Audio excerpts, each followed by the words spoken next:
Hello everyone, welcome to Unacademy YouTube channel for GATE and ESC aspirants. आज हम जिस particular vacancy और जिस कंपनी के बारे में बात करने वाले हैं वो है एक government of India undertaking company, that is Bharat सरकार का उपक्रम। और कंपनी का नाम है United India Insurance Company limited. यहाँ पे 200 एडमिनिस्ट्रेटिव ऑफिसर स्केल 1 का पोस्ट निकला गया है। और मैं इस वीडियो में डिटेल में आपको बताऊंगा कि इस पोस्ट के लिए एलिजिबिलिटी क्राइटेरिया क्या है, एज लिमिट क्या है, एप्लीकेशन का मोड क्या है, लास्ट डेट ऑफ एप्लीकेशन क्या है।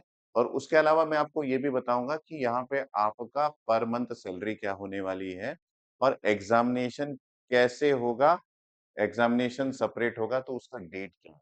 ठीक है, इस वीडियो को ध्यान से देखिएगा ताकि आपको ये सारा डिटेल्स एग्जैक्टली पता चल जाए और आप ये कैलकुलेट कर सकें कि आप एलिजिबिलिटी क्राइटेरिया को फुलफिल कर रहे हैं या फिर नहीं कर रहे हैं, या फिर आप इंटरेस्टेड है कि नहीं किस पर्टिकुलर पोस्ट में अप्लाई करने वाले करने के लिए, जिसका नाम है एडमिनिस्ट्रेटिव ऑफिसर स्केल 1 का पोस्ट। तो सबसे पहले जानते हैं कि United India Insurance Company Limited एक leading public sector general insurance company है जिसके 1500 ऑफिसर्स हैं, including hubs throughout the country. ठीक है, तो यहाँ पे अगर हम लोग बात करें कि जो पोस्ट निकाला गया है वो जर्नलिस्ट और स्पेशलिस्ट का है। जैसे कि इन्होंने बताया कि 200 पोस्ट है, तो आप यहाँ पे देख सकते हैं कि ये 100 पोस्ट जो है वो स्पेशलिस्ट का है और जर्नलिस्ट का अलग से 100 पोस्ट है, तो टोटल 200 पोस्ट यहाँ पे निकाला गया है। जो स्पेशलिस्ट के लिए है उसमें कुछ डिटेल्स दिया गया है डिसिप्लिन वाइज, लेकिन जो जर्नलिस्ट है वहाँ पे कोई भी डिटेल नहीं दिया गया है। तो यहाँ पे कोई भी ग्रेजुएट स्टूडेंट्स अप्लाई कर सकते हैं, इसलिए आप इसको देख लीजिएगा। आगे मैं डिटेल में डिस्कस करूंगा। जो स्पेशलिस्ट पोस्ट है जिसमें डिसिप्लिन वाइज वैकेंसी दिया गया है, यहाँ पे आप देखिए फाइनेंस एंड इन्वेस्टमेंट, यहाँ पे इंजीनियर्स अप्लाई नहीं कर पाएंगे। और दूसरा जो है वो लीगल, जिसमें इंजीनियर्स अप्लाई नहीं कर पाएंगे। बाकी सारे पोस्ट के लिए आप इंजीनियर्स अप्लाई कर सकते हैं। तो एक एक करके ओपन करूंगा मैं। रिस्क मैनेजमेंट के लिए 10 पोस्ट है, फाइनेंस एंड इन्वेस्टमेंट के लिए 20 पोस्ट है, ऑटोमोबाइल इंजीनियर्स के लिए 20 पोस्ट है, केमिकल इंजीनियर्स और मैकाट्रॉनिक इंजीनियर्स के लिए 10 पोस्ट है, और डेटा एनालिटिक्स के लिए 20 पोस्ट है, और लीगल के लिए 20 पोस्ट है। टोटल मिला के 100 है। और इसके अलावा जर्नलिस्ट के भी पोस्ट है जिसमें 100 वैकेंसीज है, टोटल 200। एडमिनिस्ट्रेटिव ऑफिसर का जो पोस्ट दिया गया है ये फुलफिल हो जाता है स्केल 1 के लिए। ठीक है, तो आगे हम इसमें डिटेल में बात करेंगे। चलिए आगे बढ़ते हैं और थोड़ा-सा मैं आपको डिटेल में बताता हूँ कि कौन-कौन से स्टूडेंट यहाँ पे एजुकेशनल क्वालिफिकेशन फुलफिल कर सकते हैं।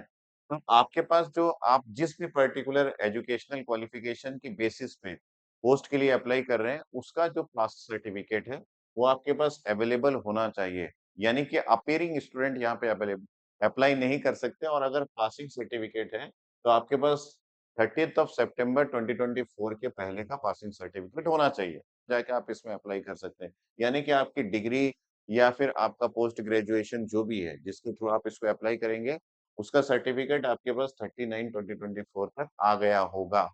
तब जाके आप इसमें अप्लाई कर सकते हैं। यहाँ पे सबसे पहले रिस्क मैनेजमेंट की बात करें, तो यहाँ पे BE BTech in any discipline with 60% marks और रिजर्व कैटेगरी के लिए 55% मार्क्स के स्टूडेंट्स अप्लाई कर सकते हैं।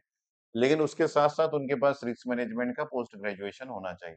अगर आप बीई बीटेक के अलावा एमई एमटेक भी किए हैं तब भी आप अप्लाई कर सकते हैं, लेकिन आपके पास तब भी पोस्ट ग्रेजुएट होना चाहिए रिस्क मैनेजमेंट का, या फिर पीजीडीएम इन रिस्क मैनेजमेंट होना चाहिए। तो ये एक स्पेसिफिक केस हो गया। आगे हम बढ़ते हैं जहाँ पे आपके लिए इम्पोर्टेंट चीज़ दिया गया है, ऑटोमोबाइल इंजीनियरिंग। यहाँ पे देखिए सिर्फ बीई बीटेक और इन ऑटोमोबाइल इंजीनियरिंग विद 60% मार्क्स अगर है, या फिर रिजर्व कैटेगरी के लिए 55% मार्क्स है, तो आप अप्लाई कर सकते हैं। या फिर आपके पास और में लिखा हुआ है यहाँ पे ME MTech in automobile engineering from recognised university है, तब भी आप इसमें अप्लाई कर सकते हैं। Chemical engineers and mechatronic engineers जो कि 4th पोजीशन है, इसके लिए बी बीटेक मैकाट्रॉनिक्स या फिर केमिकल इंजीनियरिंग 60% मार्क्स के साथ या फिर 55% मार्क्स के साथ रिजर्व कैटेगरी के पास है, तो आप इसमें अप्लाई कर सकते हैं। और अगर आपके पास एमई एमटेक है मैकाट्रॉनिक्स में और लिखा गया है यहाँ पे, तो भी आप इसमें अप्लाई कर सकते हैं। डेटा एनालिटिक्स एंड स्पेशलिस्ट के लिए सिर्फ और सिर्फ आपको BE BTech in computer science, computer application, information technology, graduate in statistics and data science, ये सारी डिग्रीज हैं, तो आप अप्लाई कर सकते हैं 60% मार्क्स के साथ। और 55% मार्क्स के साथ रिजर्व कैटेगरी के स्टूडेंट्स भी यहाँ पे अप्लाई कर सकते हैं। यहाँ पे एमसीए के स्टूडेंट्स भी अप्लाई कर सकते हैं। लीगल की बात करें तो लीगल में बैचलर इन लॉ की जरूरत है, जो हमारे पास नहीं है, जिसकी ऑडियंस इस पर्टिकुलर यूट्यूब चैनल में नहीं है। लेकिन जो जर्नलिस्ट का 100 पोस्ट है, यहाँ पे आप ध्यान से देखिए, the minimum educational qualification required is graduate degree. तो आपको यहाँ पे ग्रेजुएशन की डिग्री चाहिए। Post graduate in any discipline भी यहाँ पे अप्लाई कर सकते हैं। 60% मार्क्स आपको मिनिमम होना चाहिए, ठीक है? तो एससी-एसटी के लिए यहाँ पे 55% का वो दिया गया है, छूट दिया गया है। बाकी हम लोग बात करें यहाँ पे एज लिमिट की, तो मैंने आपको बताया कि एज लिमिट जो है वो 30 इयर्स होनी चाहिए। आपका वही डेट दैट इज़ सितंबर 2024 30 सितंबर, यानी कि अगर आपका जन्म 1st ऑफ अक्टूबर 1994 के पहले हुआ है, आप इसमें अप्लाई नहीं कर पाएँगे, सीधी बात। अगर हम लोग बाकी चीज़ों की बात करें, यहाँ पे कास्ट वाइज़ जो है आपको ऐज में रिलैक्सेशन दिया जाता है। सभी गवर्नमेंट वैकेंसीज़ में वो दिया गया है, आप इसको डिटेल में देख लीजिएगा, जो भी इससे बिलॉन्ग करते हैं वो सारे स्टूडेंट। बाकी हम लोग इम्पोर्टेंट चीज़ की बात करते हैं आगे, जैसे कि सिलेक्शन का प्रोसेस क्या होगा, वो सारी चीज़ें हम यहाँ पे देखते हैं। यहाँ पे एप्लीकेशन फीस की बात करें तो जो जनरल स्टूडेंट्स हैं उनको ₹1000 एप्लीकेशन फीस देना पड़ेगा। Application fees including service charges plus GST as applicable, तो इसमें जीएसटी भी ऐड होगा, 1000 प्लस जीएसटी। और जो एससी-एसटी के स्टूडेंट्स हैं, जो कि और या फिर डिसेबिलिटी के स्टूडेंट्स हैं, उनको 250 देना पड़ेगा प्लस जीएसटी एज़ एप्लीकेबल उनको इस पोस्ट के लिए एप्लीकेशन के लिए देना पड़ेगा। इम्पोर्टेंट डेट्स की बात करें, तो सबसे इम्पोर्टेंट डेट तो एग्ज़ामिनेशन डेट है, लेकिन उसके पहले आप देखिए ऑनलाइन रजिस्ट्रेशन जो है वो 15th अक्टूबर से स्टार्ट हो गया है और ये 5th नवंबर तक चलेगा। फीस आप पे कर सकते हैं 5th नवंबर तक और आप जो कॉल लेटर्स है, आप अप्लाई करने के बाद अगर आप एलिजिबिलिटी क्राइटेरिया को फुलफिल करते हैं और अप्लाई करते हैं, तो आपका कॉल लेटर जो है वो 10 डेज़ एग्ज़ामिनेशन के पहले आपको मिल जाएगा।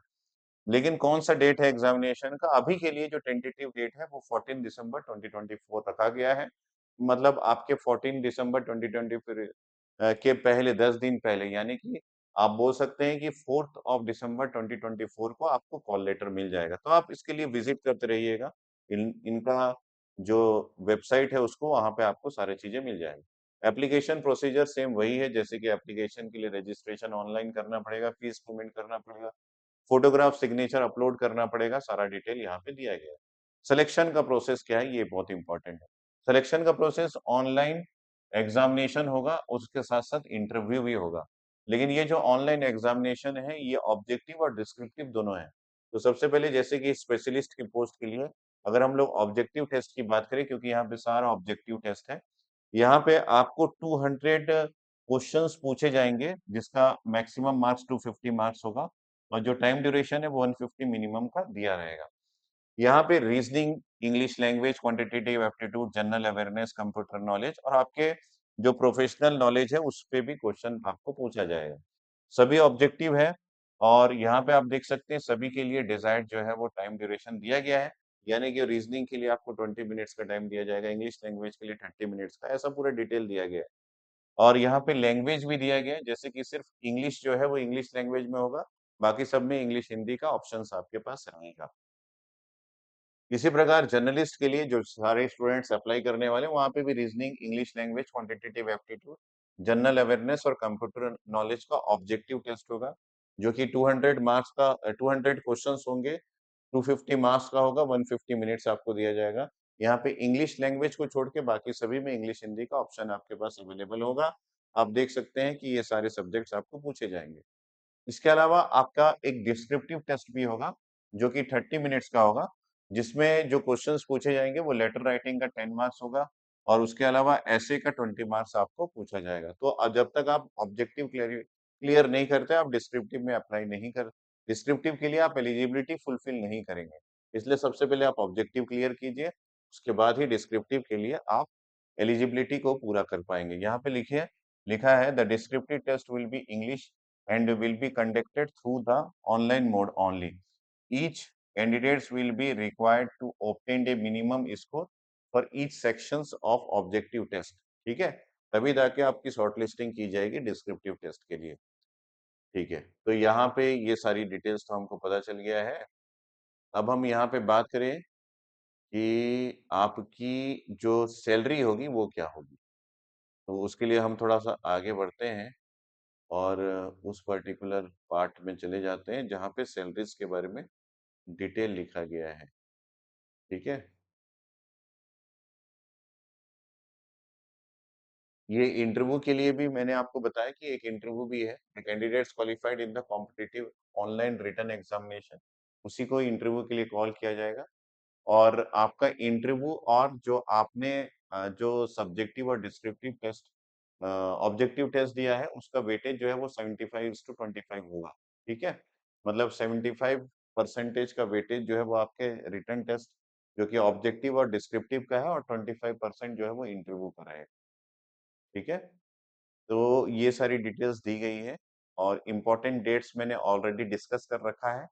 और बाकी चीज़ें आपको प्रोबेशन पीरियड में रखा जाएगा 1 साल के लिए, और उसके बाद ही आपका रेगुलराइज़ेशन होगा। ये भी यहाँ पे लिखा गया है। और वो जो सभी जॉब में होता है। एमोल्यूमेंट्स की बात करें तो यहाँ पे देखिए 50,925 से लेके 96,765 आपको पर मंथ जो है वो सैलरी मिलेगी। लेकिन उसके अलावा काफ़ी सारे अलाउंसेस भी मिलेंगे, जिसमें gratuity, LTS, medical benefits, group personal and accidental insurance, performance linked incentive, national pension, ये सारी चीज़ें भी आपको प्रोवाइड की जाएँगी। और अगर आप मेट्रोपॉलिटन सेंटर्स में रहते हैं तो 88,000 पर मंथ जो है वो आपकी सैलरी होगी, ठीक है? तो ये हो गया आपका डिटेल जो कि इस पर्टिकुलर जॉब के लिए ज़रूरत था, और आपको इसके बारे में सारा कुछ पता चल गया होगा। इसके अलावा अगर आपको कोई भी डाउट है, तो आप इस वीडियो के कमेंट सेक्शन में ज़रूर से दे देना, ताकि मैं आपके डाउट को क्लियर कर सकूँ और आपको हेल्प कर सकूँ, इस पर्टिकुलर जॉब के लिए अप्लाई करने के लिए। लेकिन अगर आप देखेंगे, तो काफ़ी सारे ऐसे जॉब्स भी आ रहे हैं जहाँ पे आपका जो है वो गेट और ईएससी के बेस पे जो है वो आपको क्वालिफिकेशन जो है वो आपका देखा जा रहा है।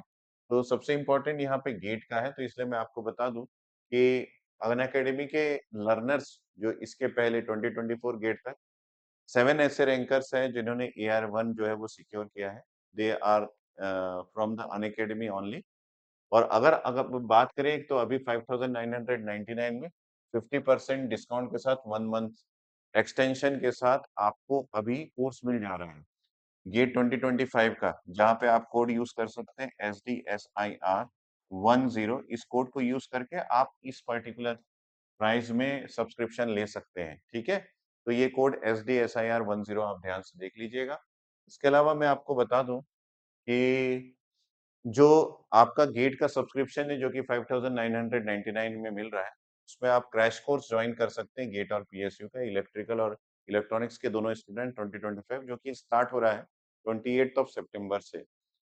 इसके अलावा मैं आपको बात करूँ कि गेट 2026 और 2027 के लिए, जो कि 15 मंथ और 24 मंथ के ड्यूरेशन के लिए आप प्रिपेयर करना चाहते हैं, तो आप 14,999 में 2026 का गेट का सब्सक्रिप्शन ले सकते हैं, और 19,999 में 2027 का गेट का सब्सक्रिप्शन ले सकते हैं। जो ये जो प्राइस अमाउंट है, ये सिर्फ 19 अक्टूबर तक ही दिया जा रहा है, ठीक है? तो आप उसके पहले डिसाइड करके ले लीजिए। समर्थ बैच और निश्चय बैच। समर्थ बैच जो है वो 2026 इलेक्ट्रिकल इलेक्ट्रॉनिक्स के लिए है, और निश्चय बैच जो है वो 2027 इलेक्ट्रिकल इलेक्ट्रॉनिक्स के लिए है, जिसमें आप अपने एग्ज़ाम का प्रिपरेशन कर सकते हैं। यहाँ पे अगर हम लोग प्लस की फीचर्स बताएँ, जो हमारा कोर्स का मोड है वो प्लस है ऑनलाइन का, तो वहाँ पे आप अपने डाउट्स पूछ सकते हैं, रेज़ हैंड करके आप क्लास का हैंडआउट्स आपको मिल जाता है। इन क्लास पोल्स किया जाता है जो कि क्वेश्चन आंसर का फॉर्म होता है, जिसमें स्टूडेंट्स गेमिफाइड वे में क्वेश्चन्स के आंसर दे सकते हैं। यहाँ पे डेली प्रैक्टिस के लिए प्रॉब्लम्स स्टूडेंट्स को शेयर किया जाता है। एजुकेटर्स की कम्युनिटी आप जॉइन कर सकते हैं। इसके अलावा आप घर में बैठे पढ़ाई कर सकते हैं, पीडीएफ आपको शेयर किया जाता है क्लासेस का, अनलिमिटेड एक्सेस आपको मिल जाता है सारे कोर्स का, और उसके अलावा टॉप एजुकेटर्स आपको एक ही प्लेटफ़ॉर्म में मिल जाते हैं, ये बेनिफिट है। अगर आप आइकॉनिक सब्सक्रिप्शन लेते हैं, जैसे कि प्लस का बेनिफिट तो मैंने बताया, तो यहाँ पे वन टू वन मेंटरशिप आपको मिल जाता है, जहाँ आप मेंटर के साथ डायरेक्टली इंटरैक्ट कर सकते हैं, और उसके अलावा आपको फिजिकल बुक्स मिल जाता है, जो कि हार्ड कॉपी में आपको बुक्स मिलता है। बुक्स कौन-कौन से सब्जेक्ट्स का मिलता है, ये सारी डिटेल मैं आपको बताऊँगा। यहाँ पे मैं आपको बता दूँ कि अगर आप गेट क्वालिफाइड है, या फिर आप ईएससी क्वालिफाइड है, या फिर आप बीई, बीटेक किसी ऐसे इंस्टीट्यूट से किए हैं जो कि आईआईटी है, एनआईटी है, या फिर नेशनली फंडेड है, या फिर बीई, बीटेक में आपका 80% मार्क्स है, तो आप इस ये आपका स्कॉलरशिप का परसेंटेज है, इसमें आप कोर्स ले सकते हैं, ठीक है? तो ये अभी भी ओपन है, गेट 2025, 2026 का कोर्स अगर आप लेना चाहते हैं। जैसे कि यहाँ पे गेट रैंकर 1 से लेके 500 को 90% का स्कॉलरशिप दिया जाता है और उसी प्रकार 3000 से लेके 5000 तक आपको 60% का स्कॉलरशिप मिल जाता है। उसी प्रकार ईएससी प्रीलिम्स के स्टूडेंट्स जो कि क्वालिफाइड है, उनको 90% और ईएससी मेंस को 80% का यहाँ पे आपको छूट मिल जाता है, तो ये सारी डिटेल्स यहाँ पे दी गई। अगर हम लोग यहाँ पे बात करें कि आइकॉनिक सब्सक्रिप्शन के स्टूडेंट्स को जो हार्ड कॉपी में बुक्स दिया जा रहा है, वो सारे बुक्स यहाँ पे मेंशन है, 15 डेज़ के अंदर आपको घर पहुँच सेवा पहुँचा दिया जाएगा। Electromagnetic field theory, network theory, electrical and electronics, measurement, digital electronics, electrical machine, power system और electronics, analog electronic signal system, control system, ये सारी बुक्स आपको इलेक्ट्रिकल के स्टूडेंट्स को और इलेक्ट्रॉनिक्स के स्टूडेंट्स को भी electronic devices, network theory, electromagnetic analog electronic circuit, signal system, control system, communication system, digital electronics, engineering, mathematics, aptitude, ये सारे बुक्स जो है वो होम डिलीवर्ड किया जाएँगे इलेक्ट्रॉनिक्स के स्टूडेंट्स को अगर वो आइकॉनिक सब्सक्रिप्शन लेते हैं तो। तो जॉब के ऑफर्स काफ़ी सारे हैं, आपको बस ये है कि आप तैयारी कीजिए, अपनी एलिजिबिलिटी क्राइटेरिया के अकॉर्डिंग आप अप्लाई कीजिए, बाकी सारा प्रिपरेशन के लिए हम हेल्प करेंगे अगर अगर आप अनअकैडमी के प्लस या फिर आइकॉनिक कोर्स को जॉइन करते हैं। ठीक है? Let's crack it.